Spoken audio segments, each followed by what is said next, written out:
کے پرانے زمانے میں ملک روم پر ایک بہت ہی نیک اور رحم دل بادشاہ حکومت کیا کرتا تھا۔ بادشاہ بہت ہی انصاف پسند اور نیک سیرت اور بہادر تھا۔ بادشاہ کی ایک ہی بیٹی تھی جس کا نام افشین تھا۔ شہزادی افشین بہت ہی خوبصورت اور ذہین تھی۔ بادشاہ اور ملکہ اسے دیکھ دیکھ کے جیتے تھے۔ شہزادی افشین کے محل میں ایک بہت بڑا باغ تھا، جس میں دور دور سے منگوائے نایاب پودے تھے۔ شہزادی ہر شام کو اپنی کنیزوں کے ساتھ باغ میں سیر کرتی اور رنگ برنگی تتلیوں سے کھیلتی۔ ایک شام کو شہزادی حسب معمول اپنے باغ میں کھیل رہی تھی اور تتلیاں پکڑنے کے لیے دوڑ رہی تھی۔ اتفاق کی بات ہے کہ ملک کوہقاف کے بادشاہ کا بیٹا پیٹو جن تخت پر بیٹھا آسمان کی سیر کر رہا تھا۔ اس کا تخت، جو کہ ایک بہت بڑے اژدہے کی شکل کا تھا، چار بڑے ہی خوفناک دیو اسے چاروں طرف سے اٹھائے ہوئے تھے۔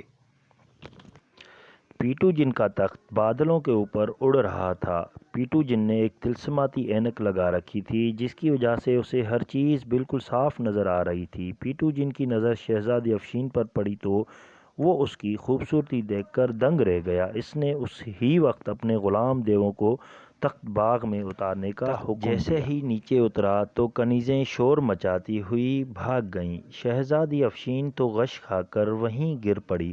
پیٹو جن نے شہزادی افشین کو اٹھا کر اپنے تخت پر رکھا اور کہنے لگا کہ میں اس شہزادی کو اپنی ملکہ بناؤں گا۔ آہ آہ آہ!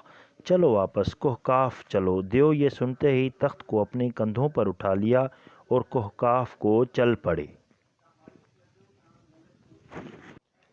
ادھر کنیزیں شور مچاتی ہوئی ملکہ اور بادشاہ کے پاس پہنچیں۔ ملکہ تو ہائے میری بچی کہہ کر وہیں گر پڑی۔ بادشاہ گھبراہٹ میں ننگے پاؤں باغ کی طرف بھاگا، مگر وہاں اب کیا تھا؟ کچھ بھی نہیں۔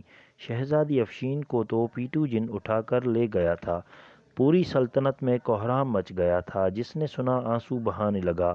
بادشاہ نے شاہی نجومی اور وزیروں سے مشورے کے بعد اعلان کر دیا کہ جو شخص شہزادی افشین کو کوہقاف سے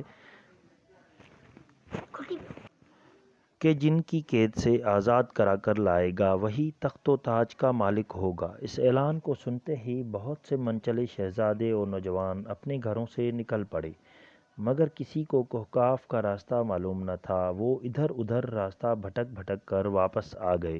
ملک روم کے ایک گاؤں کے تاجر کا بیٹا عثمان بھی رہتا تھا۔